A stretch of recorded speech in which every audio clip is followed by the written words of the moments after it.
चाहती है। और उमर साहब का ये कहना कि हमारा नुकसान है, हम बिजली पैदा नहीं कर सकते हैं, तो हमें ये भी ध्यान देना चाहिए कि जो बिजली हम पैदा कर रहे हैं क्या वो हमारी है? हम तो कहते हैं कि हमें नुकसान है कि हम ज़्यादा बिजली क्यों नहीं पैदा कर पाते हैं, पानी का ज़्यादा इस्तेमाल क्यों नहीं। पर मैं ये पूछना चाहती हूँ कि जो बिजली हम प्रोड्यूस कर रहे हैं क्या वो हमारी है? देखिए, मरहूम शेख साहब जब यहाँ के वज़ीर आला थे तो उन्होंने सालार प्रोजेक्ट एनएचपीसी को दे दिया, यानी हमारे हाथों से वो प्रोजेक्ट निकल गया। उसके बाद जब फारूक साहब वज़ीर आला बने 96 में, उन्होंने 7 पावर प्रोजेक्ट एनएचपीसी को हैंड ओवर कर दिए। ये कोई मामूली बात नहीं है।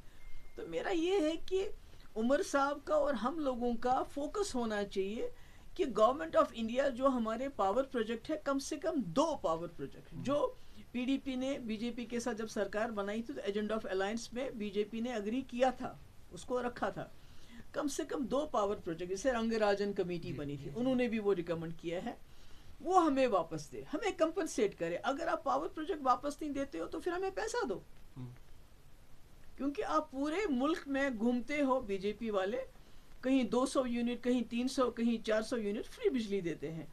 तो जम्मू कश्मीर वाहिद एक ऐसी रियासत है जो बिजली पैदा करने के बावजूद अंधेरे में रहती है। हमारी बिजली एनएचपीसी को जाती है, फिर वो हमको बेचते हैं।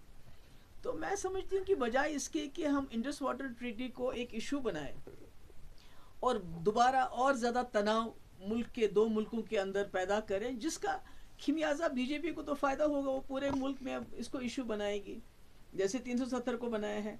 इसी तरह ये अगर इशू बनता है, इसमें अगर कोई ऊंच नीच हो जाती है इंडस वाटर ट्रीटी, उसका खिमियाजा जम्मू कश्मीर के लोगों को हमें भुगतना पड़ेगा। बीजेपी को तो कोई फ़र्क नहीं पड़ेगा, पंजाब को कोई फ़र्क नहीं पड़ेगा, राजस्थान को कोई फ़र्क नहीं पड़ेगा, मगर जम्मू कश्मीर को के ऊपर और भी मुश्किलात आएंगी। आपने देखा अभी कुछ दिन पहले ग्रेनेड चला और वो बेचारी लेडी जो वहाँ की थी, बांडीपोरा की आबिदा, तो उसमें जान बहक हुई। तो इसलिए हम तो खून से लथपथ लोग हैं।